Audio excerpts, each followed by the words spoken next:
Hey, I'm Chip Myers, and you're listening to Might Be Sports, only on the Might Be News Network. Up next, we got some football action. We're talking League Championship Series. Boy, the Saints got hosed. Also, who made it in to the MLB Hall of Fame and who just missed the cut. That and more. But first, today's episode is brought to you by the Kensington Pretzel Factory. Recycled pretzels made from discarded pizza crusts. And the Kensington Gentlemen's Club and Bakery, the only gentlemen's club that charges lap dances by the baker's dozen. That and more, guys. Stay tuned. You're listening to Might Be Sports on the MBN Network. The following is a Just Green production brought to you by the Might Be News Network.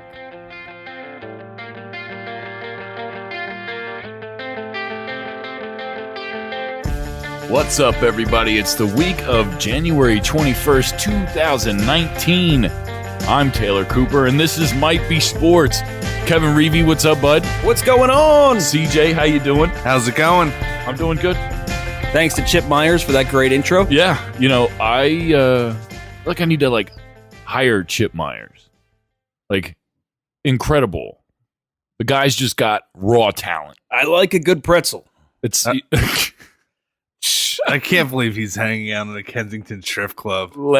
lap dances by the baker's dozen. Oh, I hate to see their day squad. Well, I hate to see their night. I just hate to see their squad all together. Either way, I'm thankful for their sponsorship. They open early.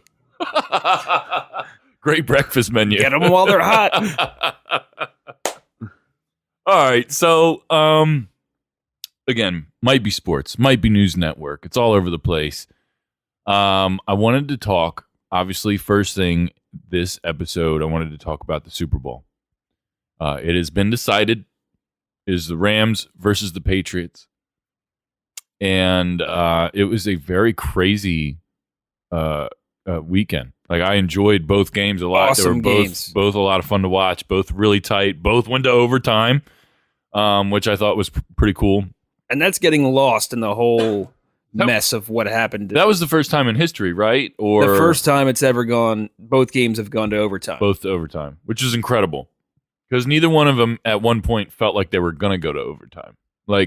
They both started off kind of lopsided, and then the second half of both games were just absolutely insane. What do they say? 35 points total were scored in the fourth quarter alone of the Patriots-Chiefs game. It was just outrageous. And kind of, like you said, it's getting lost in the mix a little bit because of all of the controversy associated with some of the officiating, primarily in the Saints-Rams game. There's been stuff said about the Patriots-Chiefs game as well, but the play at the end of the Rams-Saints game, the no PI call, what do you think? Because I think it's absolutely fucking crazy.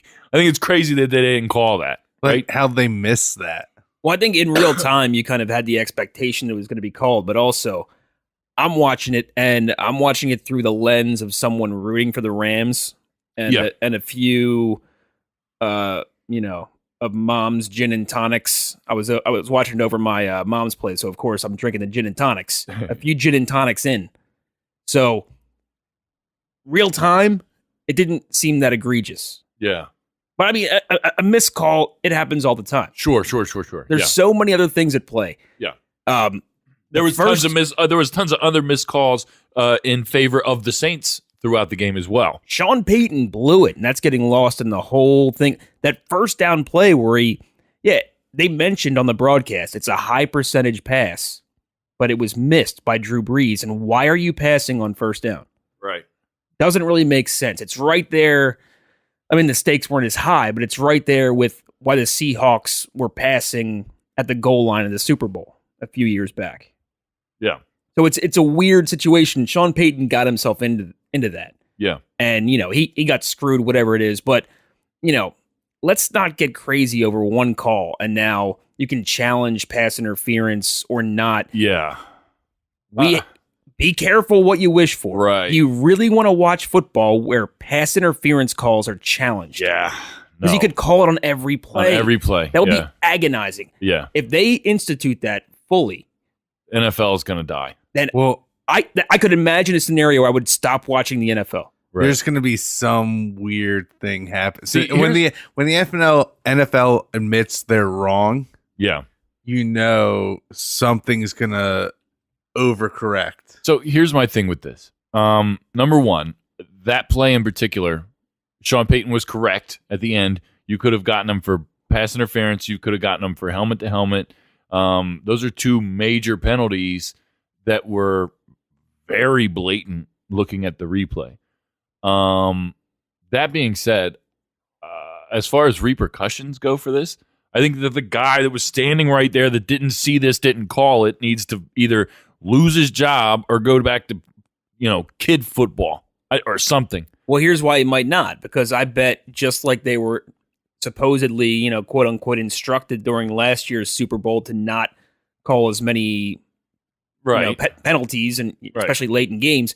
I think that might have been like an NBA situation where the end of the game, whether they were told to or not, just don't decide the game. They might have been told, don't decide the game. I can dig that, but if a player is doing that, right, he's deciding the game. Yeah, it's more than one penalty. Because seriously, one thing that they're like cracking down on real heavy is the helmet to helmet.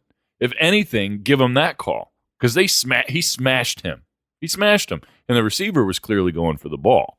The defender was clearly not, and that's the other thing. But instead of a thought that I had, instead of doing the whole replay or challenging calls, what if they just? I mean, I know that during the replays that they have people in their ear and they're walking them through it and they're talking about it with people in New York or wherever. Why aren't they in their ears the whole game, or at least the head guy?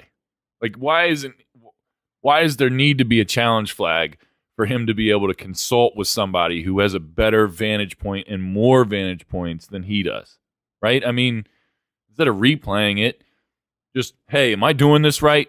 Do you see something that I don't see? Help me here. Because some of these officials, they're part-time. I don't know how much they get paid, but you've seen it year after year after year now where it's just getting horrible. And they keep changing rules, and I don't think that some of these guys can keep up.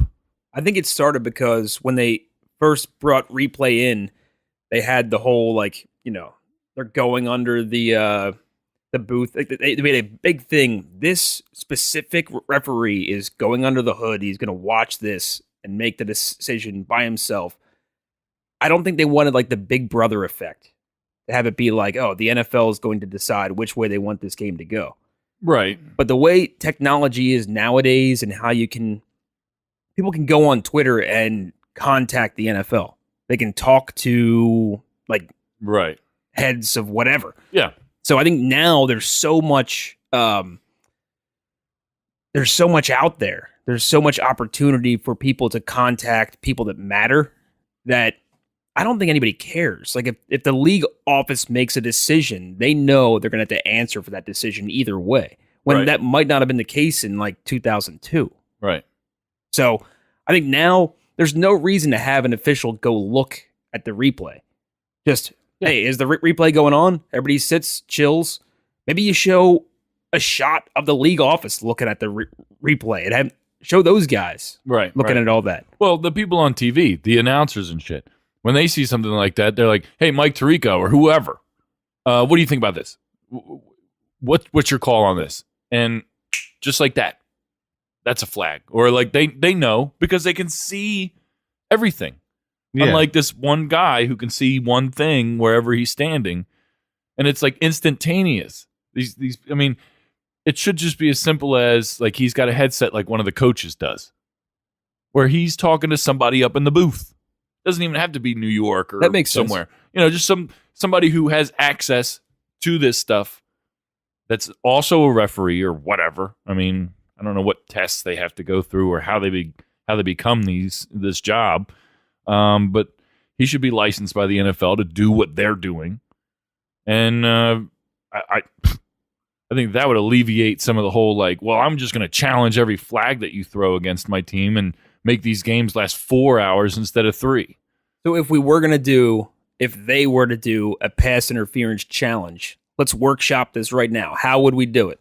Put it as one of the regular challenges, so you get 3. Yeah. So, But when there's pass interference on like so many plays that it's so weird, and like you'll have a guy just if you're going off a replay of pass interference and the letter of the law, almost any play you could say challenged, and then a guy will slap his hand on their like elbow. why don't we change it a little? Why don't we say no pass interference challenge? What about helmet to helmet challenge, since that's a big thing? What about like a personal? Then you have a helmet grazing another helmet, and that's helmet to helmet. Well, it'd be like anything else where it would have to be clear enough to overturn the original call. So in other words, for like pass interference, for example, if both players are kind of like going at it, down the field, and there's plenty of contact, if they feel like it's enough to overturn their original call, okay. But otherwise, if they're just like, well, that leaves so much gray there's area. so much gray area. People will be. I totally agree. I think it's crazy to even think about it. I really do. However, maybe they do something different after the 2-minute warning in the fourth quarter. Right? Instead of doing the whole game, because you want to talk about calls that change the outcome of a game, maybe because what? You can't challenge after 2 minutes? Is that how it is now? You can't challenge a play? Right. So what if that you can challenge plays all the way to the 2-minute warning, but after the 2-minute warning, you can only challenge, I don't know, one call. One call. I don't know. 2 calls. But then I just worry about there being that weird scenario where you, right. Hey, how about a Hail Mary play where there's pass interference every time? I didn't even think about that. Yeah, you're right. You're right. You could call that people either just way. like hitting each other. Yeah, you're right. And then you could say, well, there was offensive pass interference and defensive pass interference. Well, that's redo the play. So maybe I don't even know, because I was thinking maybe like if you challenge a pass interference, then the best result you can get is maybe a replay of down. Well, but then you're still in a scenario where you get another free Hail Mary play. No, you're talking about challenging the whole play. I'm talking about, all right, we'll just say these 2 players, their interaction would be what you could challenge. You can't challenge, all right, there was pass interference on the play, and you can't. Well, yeah, but still, I mean, you can't have them review every player-to-player contact. I don't know how it works. So how it let me ask you this then. Work. Let's erase the whole challenging play calls, right? Let's just pretend that it's the way that it is. Are more officials the answer? NBA playoffs, more officials, correct? Than regular season. I support it. Well, what if you just had more? What if you just added like 2? So there's more eyes on the field. There's more eyes on specific things. I mean, that makes a lot of sense. I like that. I like that better than challenges. Maybe you have offensive coordinators a lot of times up in the booth. Yeah. Why not have an official up in the booth? Right. Like I was saying with the headset, field. Just do it. Like because every crew out there has a crew chief. We just solved this. We just solved it. We need to tweet them. We need to tweet the NFL. But then show that guy. You always have to worry about like the big brother factor and people getting paranoid. Right. Make sure that guy is visible in his booth, just like the coordinators are with their respected teams. Right. And have him there. And when it's a booth call, when it's a challenge booth call, you get the camera on that guy and everybody knows his name and they'll destroy him on Twitter. He can't pick sides. Right. He'll get destroyed. He'll get replaced, whatever. Like that's a job that it's a high pressure job. It sustains itself because if you're going to go out on a limb, you're going to hear about it. Right. You're going to get killed. Right. But he doesn't like decide at every call. He's one more voice. Well, essentially, and it could make all the difference. Essentially, that person would be seeing what we're seeing on TV, because think about all the times that they're doing these replays. If they don't go to a commercial, right? They're replaying every angle. They're doing the pylon cam. They're doing this cam, and now they've got the shit to where they can spin it 360 degrees, and we can see everything. That Julian Edelman kick return during the Chiefs game. They zoomed in on it in every direction to prove that ball didn't touch his hand. I'm watching it in real time, and I'm like, I touched his hand. The first 4 replays they showed, I thought it touched his hand. But no, they zoomed in, they rotated it. You all just this made me shit. think of something. Just do it. What if that guy they have in the booth, what if we can hear him go through the thought process? Just like when they call on whatever the guy's name is. Right. Why not have that guy be an actual official? Yeah. Not just a comment. You notice how many times we agree with that guy? It's Right. insane. Right, because they walk you through it. Yeah. They walk you through it, and they would walk them through it. So I'd be cool with it. I don't think it should be a back and forth because you don't want the commentators to have an effect on it, but have him be on mic, and then in the broadcast, they say, here's the thought process. It's a one-way transmission. It doesn't go back and forth. The commentators can't ask questions. They just cut to it. Here's what the official was thinking for this play. That would be amazing. Right? This is why we just think tanked this crap, dude. We just did it. I think we did. We need to tweet Roger Goodell. That works. I And that think would so. be amazing television. It would, because Especially then we would be the- included in the shit. And I want the official to be wrong because we'll have his voice.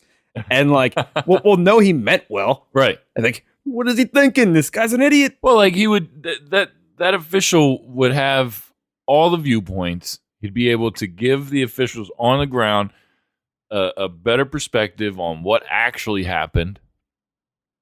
He'd be able to slow time down on replay. I mean, this would have to happen instantaneously. This would have to happen primarily, in my opinion, on big game-changing plays. I mean, it wouldn't, because what I would be afraid of with this is that they would start calling penalties late. You see what I'm saying? If somebody like jumps offside or something, for example, and the play goes off and they gain, say somebody on the offense jumps offsides, but the refs don't necessarily see it because it happens like right at the last second. Play goes off, they get some yards, whatever, and then the guy upstairs was like, "Nah, see, this guy number 73 jumped off sides," and then boop, flag comes out. Like, that's what I don't want. Right. Well, now you ruined our great idea. No. So check me out. I think that it would just be for when they throw flags. Like, I think that they should only communicate when a flag is Well, then it thrown. doesn't solve the problem with the no pass interference call. It does, because chances are by the time that the crew chief talks to the coach who throws the challenge flag, chances are the guy upstairs would already know the outcome to this. Wait, are you saying this is I'm not talking challenging about pass interference? I'm not talking about challenge flags. I'm sorry. Yeah. I'm sorry. Not challenge flags. Yellow flags. You see what I'm saying? Right. So like if somebody calls pass interference, the guy upstairs can just be like, "Nah, dude."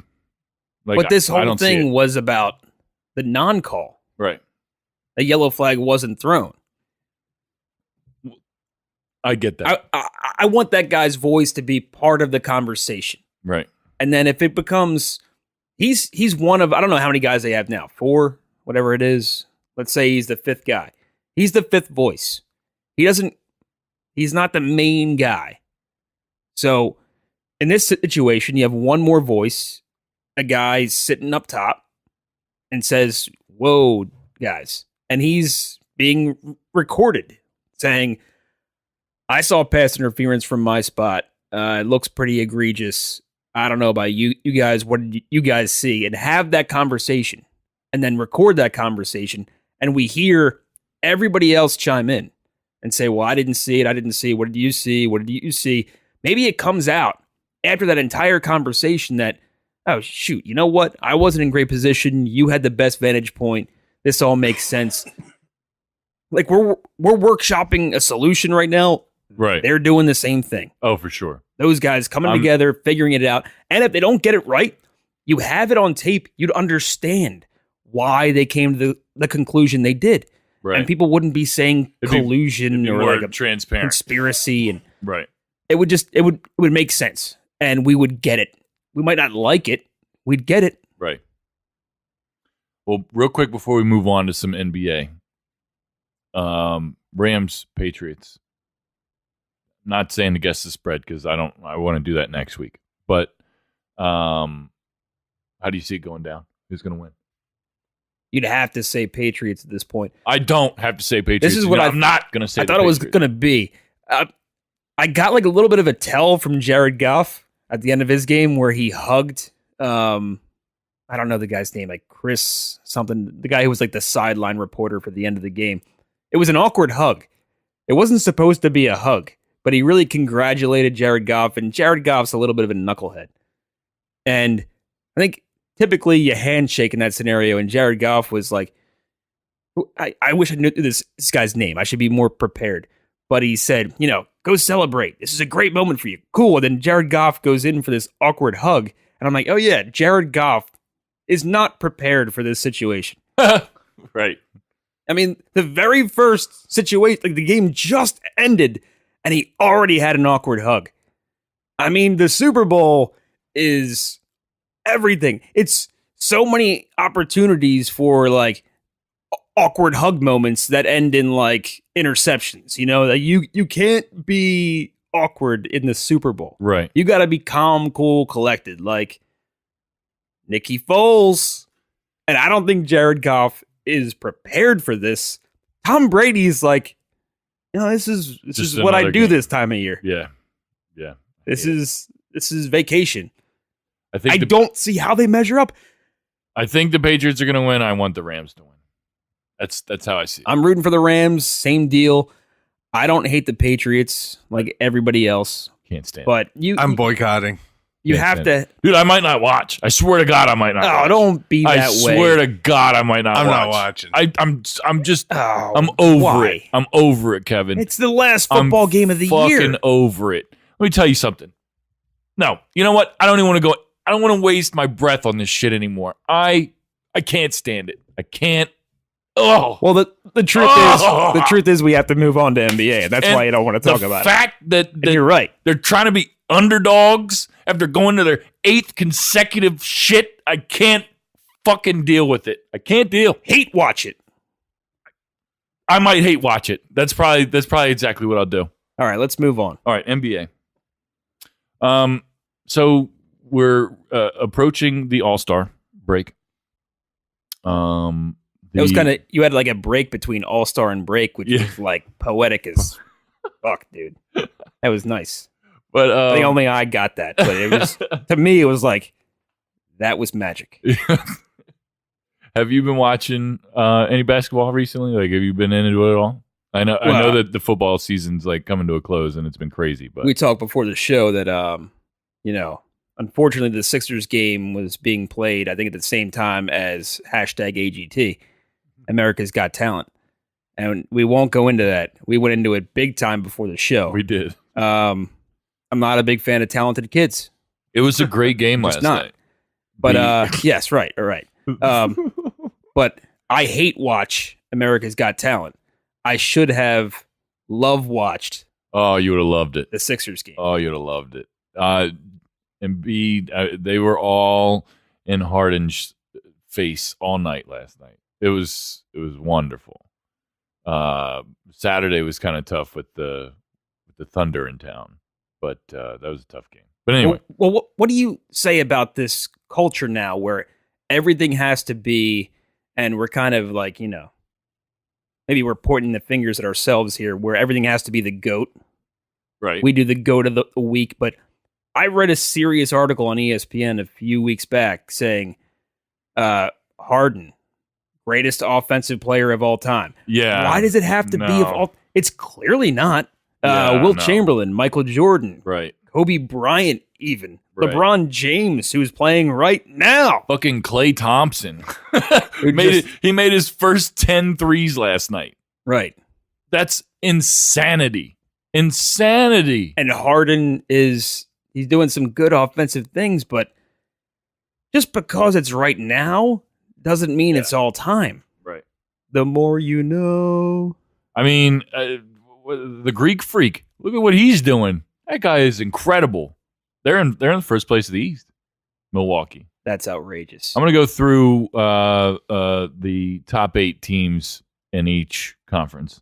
Milwaukee, Toronto, the Pacers, Philly, Boston, Brooklyn, Miami, Charlotte. Brooklyn's doing pretty decent. They've been kind of surprising this year. All right, wait. Sidetrack. Yeah.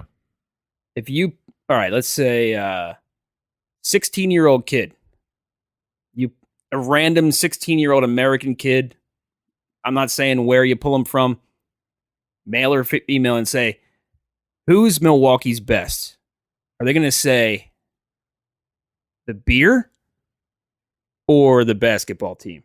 The beer, probably. I would say the A beer. 16-year-old kid? A 16-year-old know. kid? Is Milwaukee's No. best getting around nowadays? Yeah, No, probably not. Beast. I No. mean, yeah, it's the Bucks. They're I going to would say say. the Bucks, which is Yeah. crazy. Crazy. That's really good for the Bucks to be Yeah, it better is. than the beer. Yeah, right. It is. That should be a hashtag. The Bucks should be better than the beer. Better than the beer. Hashtag better than the beer. Hashtag Milwaukee's best. Western Conference, of course, Golden lawsuit State. pending. Yeah, you might get it. Can you get sued for a hashtag? We'll find out. Golden State is on top of the Western Conference, of course.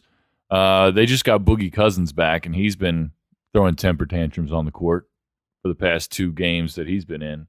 But looks good. He looks good out there. And I think that's – I can't believe I'm going to say this, but I think that's what Golden State was missing, I guess, if they were missing anything. But they have that kind of angry player on the court now, just somebody to just start pushing people around besides Draymond, obviously. They had a lot of tired guys doing the same thing for a few years, playing deep in the playoffs, Yeah. winning championships. They play like an entire extra season once you get deep into the playoffs. Yeah, sure. And it takes a toll eventually. Adding DeMarcus Cousins, those guys are still tired, but hey, we just added one of the best players on the planet. Right. It raises the bar. Oh, So for I sure. think those guys still might be tired. They're not, playing their A game, but you add one more A player and you got so many more A players at an A- game. It's the best team on the planet, no matter if they're at 100% or not. I mean, they've only won 2 more games than the Sixers. You know what I mean? So, like, Right. they're definitely trending down, Exactly. but they're That's what- still dominating. I mean, I was just starting. I forgot about Cousins. And Yeah. now I'm like, shoot. yeah, Yeah, they're we got to go through them. And that's just really, it's really really difficult. hard. But that's why adding him was so brilliant. Right. I don't know if they thought about that they would be extra tired.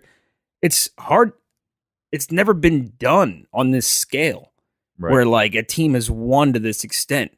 You could say like in the 90s and everything, but I think with nutrition and fitness and everyone is like an incredible athlete. Sean Bradley was like one of the best centers at one point in the NBA. That's a joke.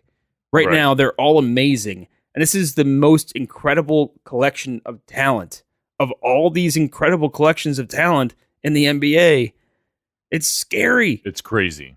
They're so smart for getting Cousins because they knew their guys were going to be a little depleted. Right. As long as they can stay healthy, I don't see why they're not going to make it deep into the playoffs again this year. Denver is number 2 in the West. OKC number 3. Portland, Houston, Sacramento, San Antonio, the Clippers, and Utah is the top 8 in the West. So that's basically the playoff picture if the playoffs started today.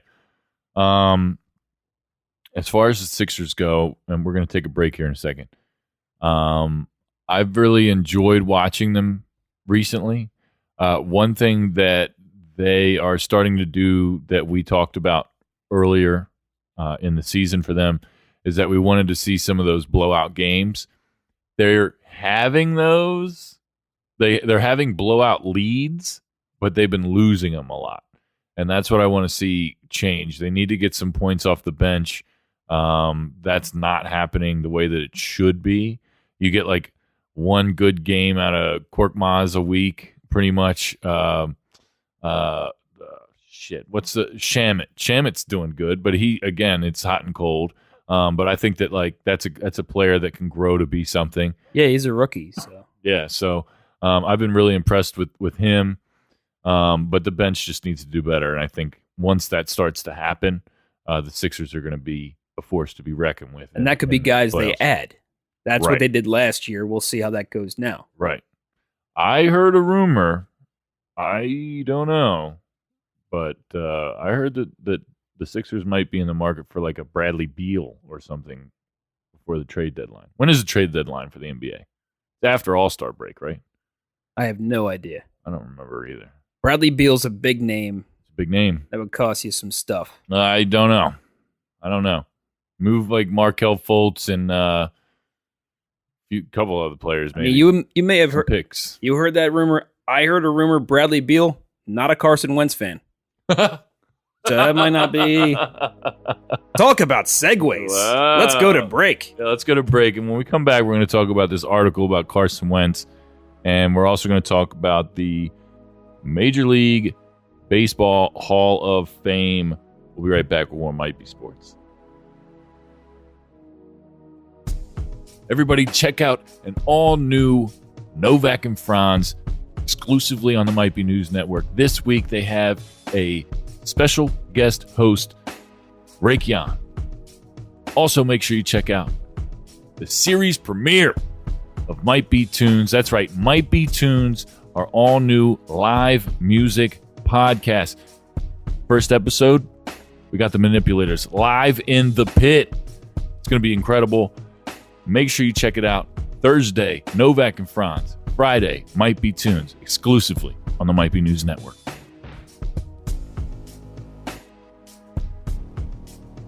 Welcome back to Might Be Sports. I'm Taylor Cooper. With me, Kevin Reevy and CJ. Yep. My trusty co-hosts Still here. of the sports show. Didn't leave. We're talking sports and shit. Just took a number 2 break. So We played Freebird.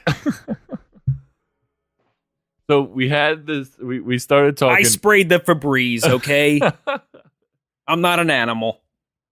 So we briefly started talking about this Eagles article. This article about the Eagles, rather. And in it, By Joe Santaliquido of Philly Voice. right? And I read it, and it struck me as bullshit. But it also struck me as something that is possible, I suppose. Like that, some people might feel this way. That's Andrew DiCecco, our NFL insider. We're taking the phone call right now. Hello, Andrew. Taylor, what's going on? What's up, man? Yo. You're on Might Be Sports. Yeah, we wanted to bring you in live Yeah, usually. to talk about this Wentz stuff. Is it bullshit? Yeah, we were just talking about it. Is the Wentz article bullshit?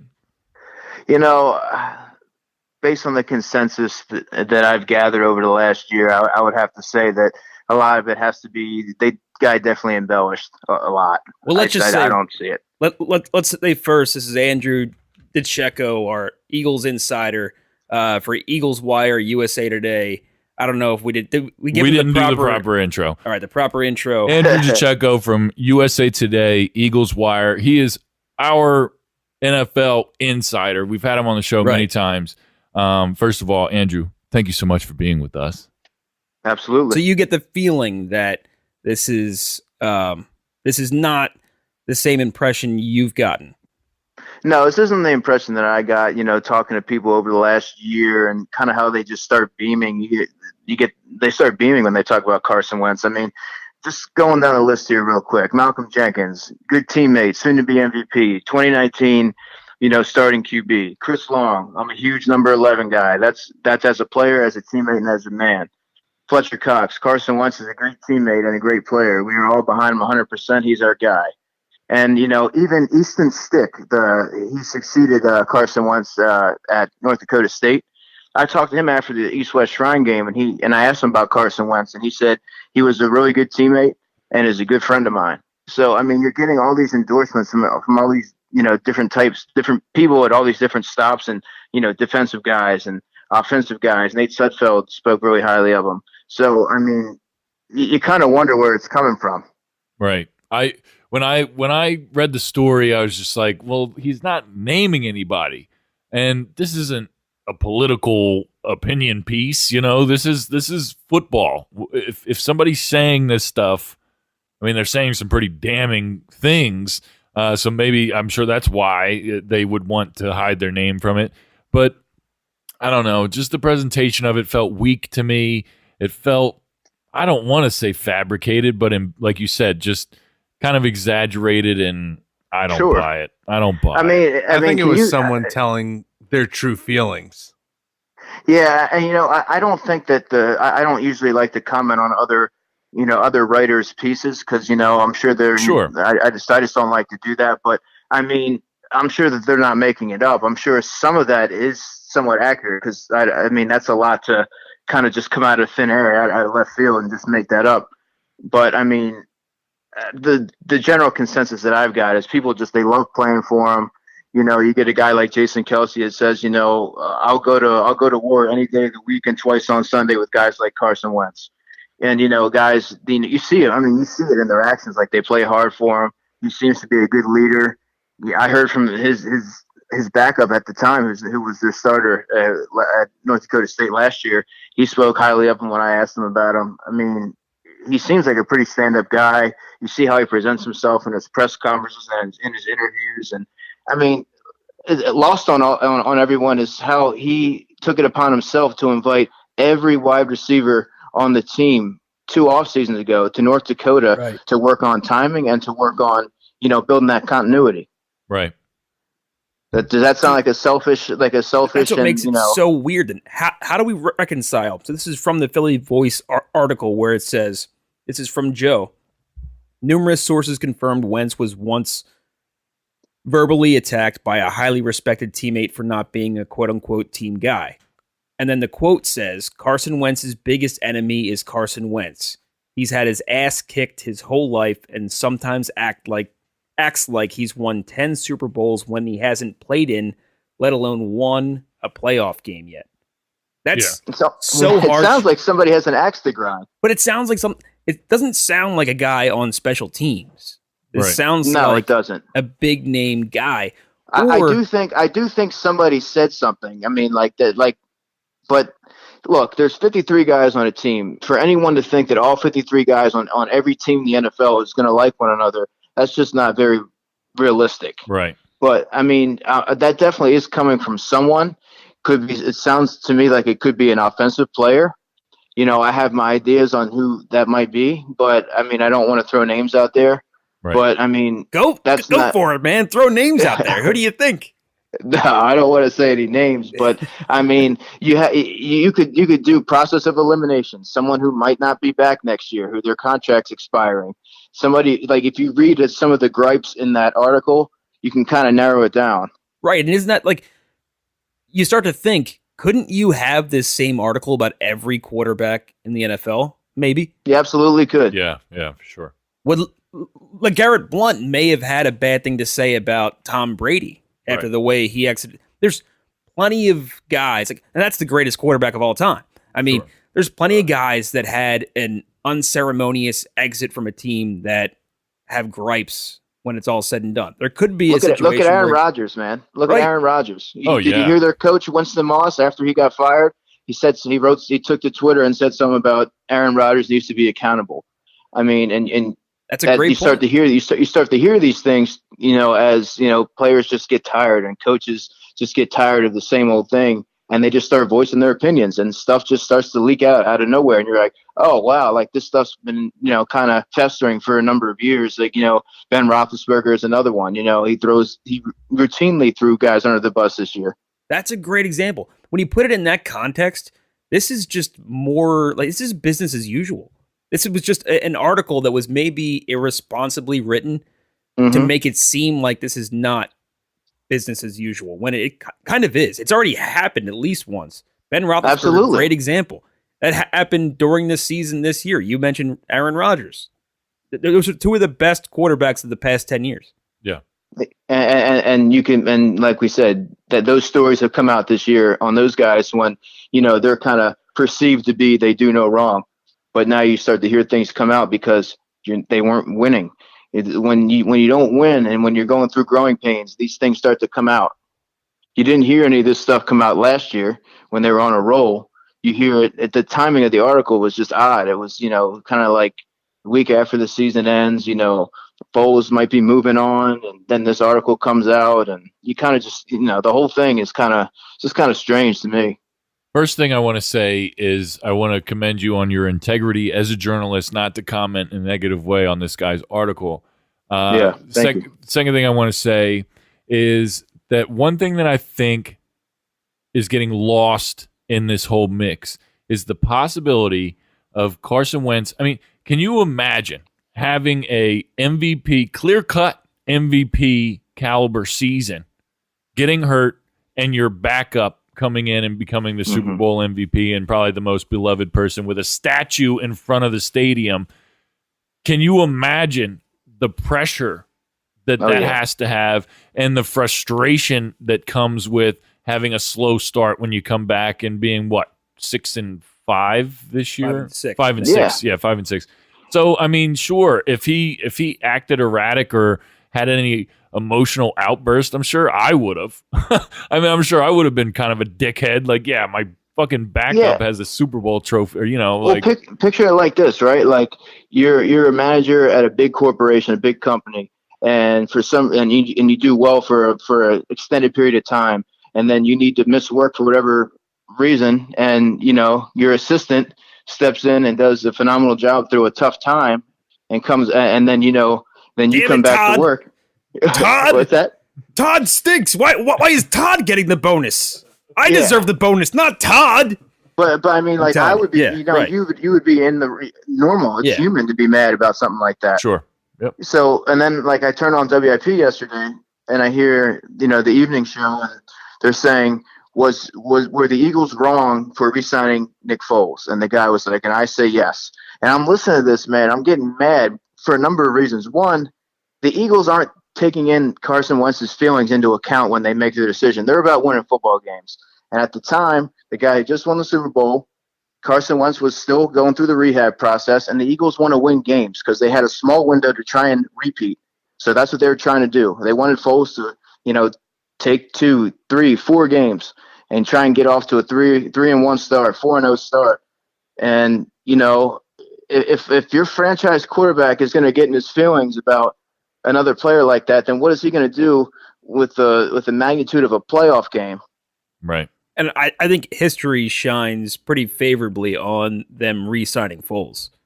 It wasn't a successful season as far as winning a Super Bowl. Yeah. But it was fun. Those last 4 games, as an Eagles fan, were amazing.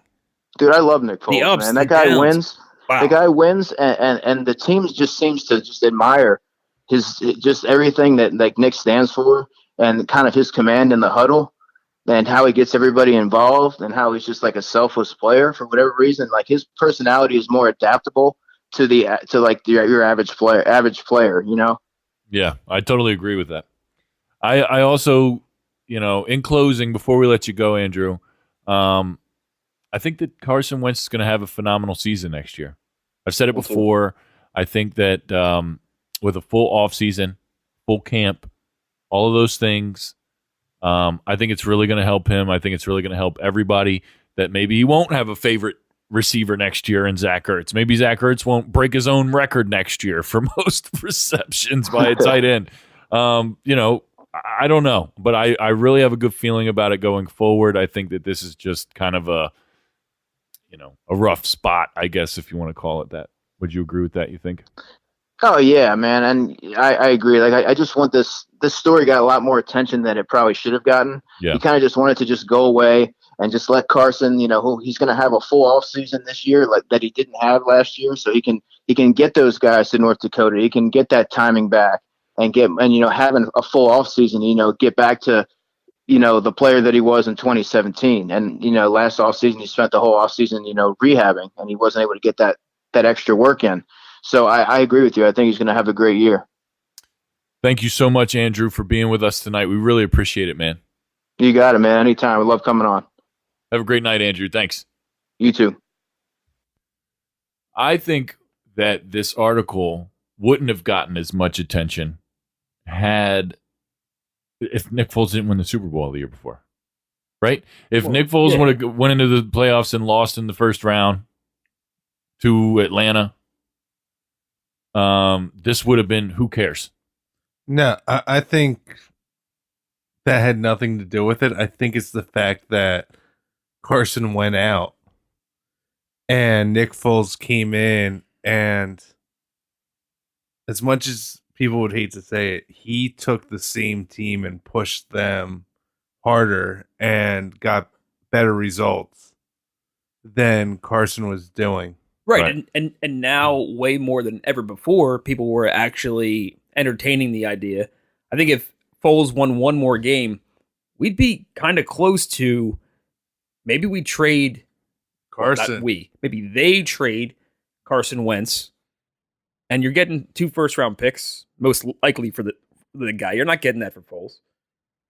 Maybe you keep Foles, you get 2 first-round picks for Wentz. Yeah, with our luck, it depends on how trade Carson Wentz to the New York Giants, and we'd have to lose to him for the next 10 years. Well, here's an interesting scenario to kind of piggyback on that. Joe Giglio of 94 WIP here in Philadelphia, he put something out on Twitter saying, and very interesting, Tom Brady wins the Super Bowl. He retires. He's 41. It makes sense. Everyone's at their wits' end. Rob Gronkowski's, he might be done. Yeah. He's a shell of himself. He's not as good as he once was, but it's, as good once as he ever was. I think that's where he's at now. I'm not sure he can go through the rigors of a whole season. Brady knows this. Belichick's on edge. Maybe Brady just says, I'm out. Well, I mean, what better team for Nick Foles to go to than the New England Patriots? Oh, my God. And that brings... Belichick would be on board with that. Yeah, probably. Yeah. I mean, that's a better scenario, actually, than Jimmy G coming behind him. Yeah, it's true. So that's interesting. Something to look for. Real quick, because we're running out of time. I want to, CJ, can you pull up some rapid fires? Yeah, I already got them. We may or may not get a phone call from our MLB insider, Ryan Spader, to talk some Major League Hall of Fame. But if we don't get a phone call by the end of this rapid fire, we'll just glance over it, and then we'll do go to the week. All right. Rapid fire time. Here's something that really gets Chick-fil-A, no exception for the Super Bowl Sunday, will be closed in Atlanta. Ugh. And then it's also the biggest Chick-fil-A in the country that's in the stadium. In the stadium. Yes. It's so stupid. That's stupid. Like, that's stupid. But, however, I did see that stadium happens to have the lowest priced concession items in the NFL. And they are going to continue that on Super Bowl Sunday. Yes, I did see that. It's like $2 for a soda and shit. That is awesome. Awesome. But you have the biggest space. But you can't have Chick-fil-A. Yes.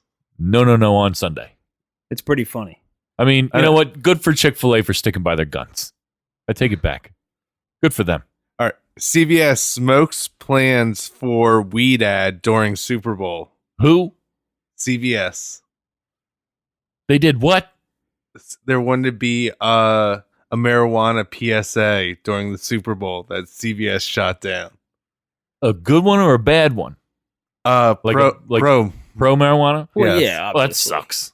That sucks. Well, it apparently goes back. CBS already had rules in place for years and years. Yeah, I can dig it. With those kind of things, it's better to just not do it. It's still right. You're not going to correct. piss anybody off by You're not correct. doing it. No, you're right. Pro skater. No, I'm pissed, actually. I'm pissed that they're not. I'm just kidding. Go ahead. Pro skater Nyjah Houston sued. You jumped me and broke my nose. I didn't see this. Who broke his nose? Nyjah Houston. Who is this? He just won I believe he just won the Street League. Wait, the Street League of what? I wasn't paying as much attention. He's a skateboarder. He's All a right. pro Nice. skateboarder. Oh, okay. I don't know. Next. Dick Vermeil, Andy Reid will win a Super Bowl with Chiefs. Bet on it. I would bet on it. I don't know. I would take that bet. You think Let's so? do this.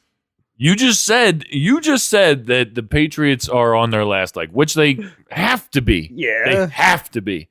Who's next in the AFC? Who is it? Because I'll tell you something. I came to a conclusion on Sunday after that game. You know what it was? Maybe I don't hate the Patriots as much as I think I do. Maybe I should start hating all the rest of the shitty teams in the AFC who can't beat them. Bunch of losers. Can't get the job done. 8 years in a row, the Patriots make it to that game. 3 years in a row, they make it to the Super Bowl. You're all a bunch of bums in the AFC. That's how I feel. And I did put this out to you. If you combined the rest of the AFC East and made the best roster you could out of every team except the Patriots, would they be a better team than the Patriots this year? No. You start to think, and it's like, it's crazy the lack of they talent. wouldn't. Yeah. LaShawn McCoy would be your running back. The quarterback would be Tannehill. I guess. And then the wide receivers. Who knows? Shoot. I have no idea. I don't know a single wide receiver on the No. Jets right now. I don't. At all. That's They're garbage. crazy to think you take three teams. They're all garbage. Not even just their division. Everybody. They'd probably be good on defense. Everybody. Yeah. Anthony Barr, blast Saints game lawsuit. Take your L and go home. Did you see? I saw some footage of Saints fans during the game and then after. And it was just, I can't imagine. Like that, the end of that game was horrifying. There's apparently people trying to sue Right. the NFL You just, since sports betting is illegal and that call being blatantly missed. So well, there is. So I'm going to get representation tomorrow since Reevy and I had a $5 million bet. There's a rule where the commissioner can say they need to replay the game at this certain point. He's never going to do that. Right. It's, you know what? Grieve and get over it. Right. That's what Saints fans need to do. It's over. It happened. Grieve, get over it. And the last one, Jackie Robinson, historic baseball contracts up for auction, appraised at $36 million. Pretty interesting. I mean, I don't know a whole lot about auctions and everything. Jackie Robinson, amazing player. Actually, doesn't get credit for how great he was.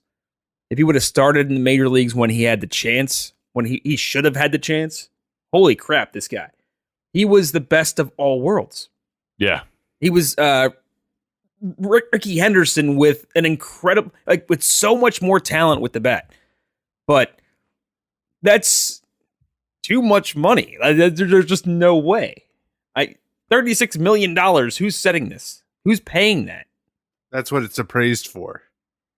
Well, So- they're not going to get that. Maybe. No, I think they'll get more than that. There's no Wait, possible what is way. it? What is it? It's his contracts. Yeah, when it comes down to it, it's just memorabilia. It's one of a kind, but Yeah. so are all the weird It's things. when he joined Major League Baseball. Oh. So when he got it still doesn't matter. It still ends up being a one of a kind thing.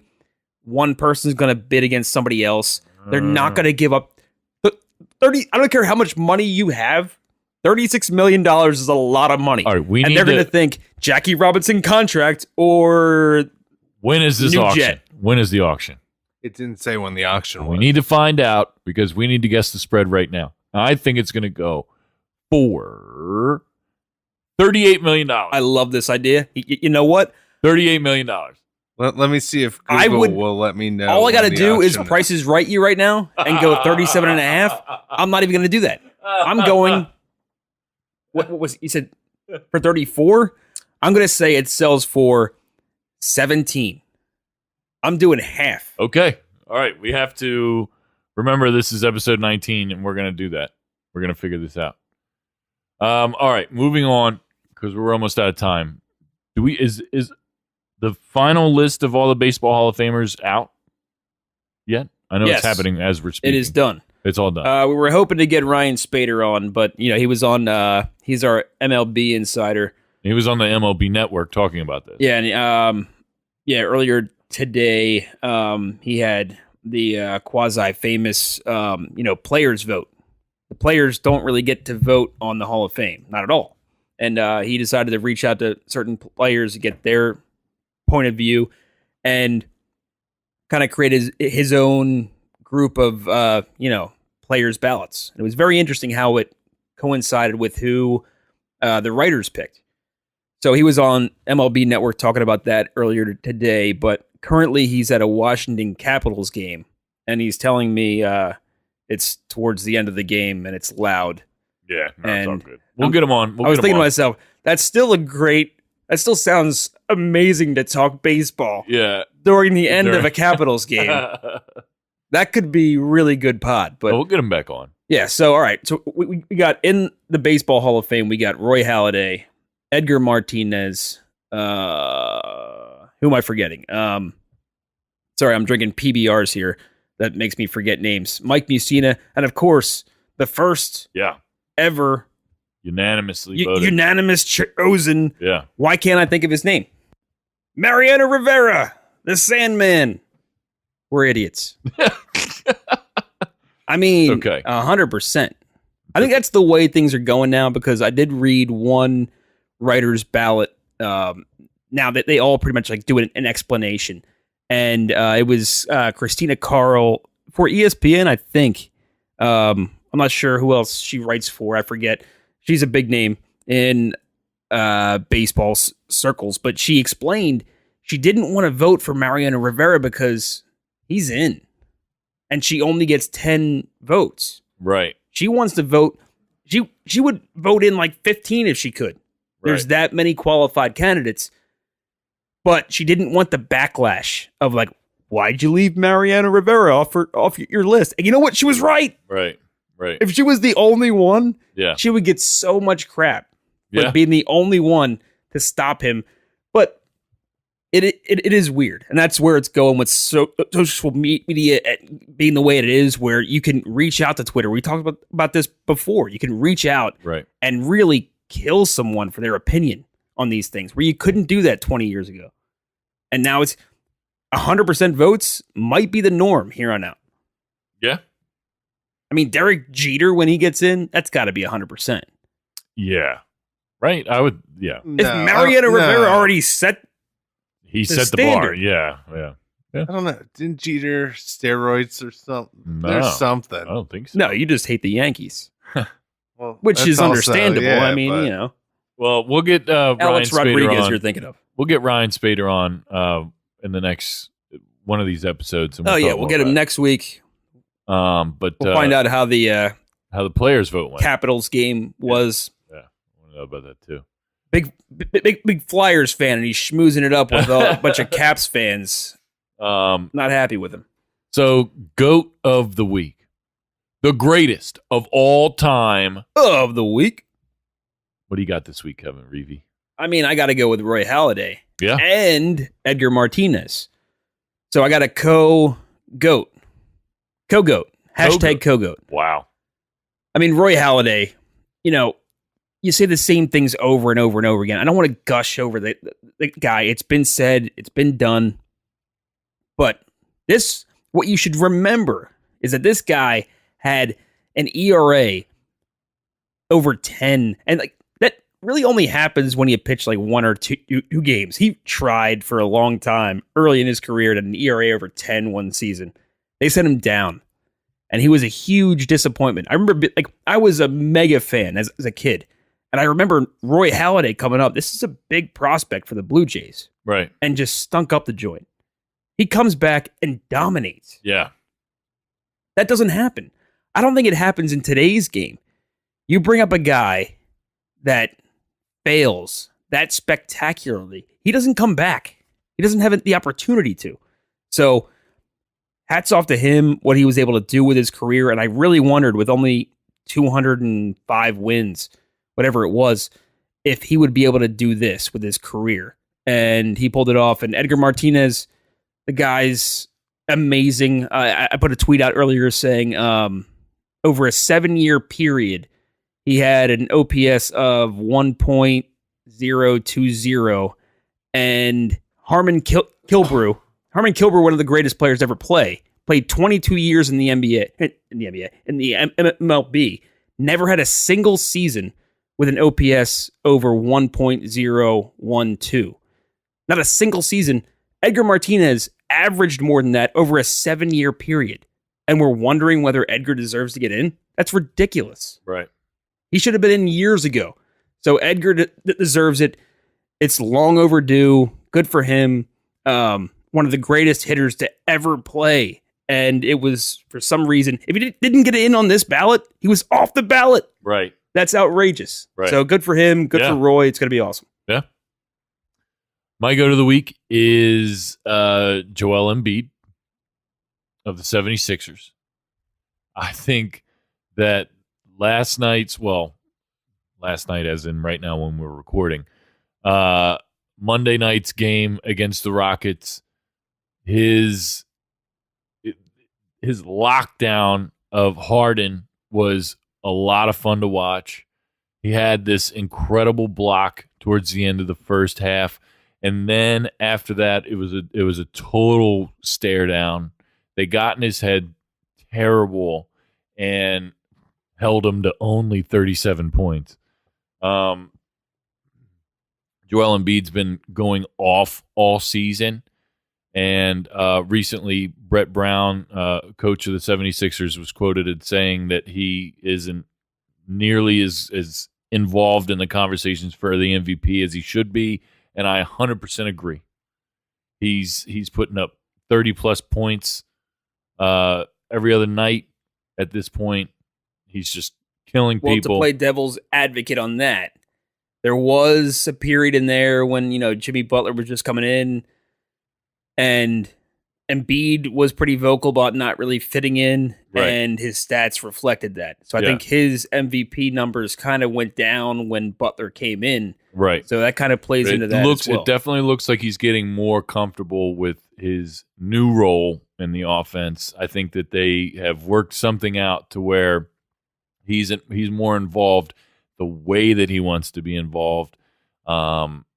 He's definitely playing his game by the looks of it because he's dominating people.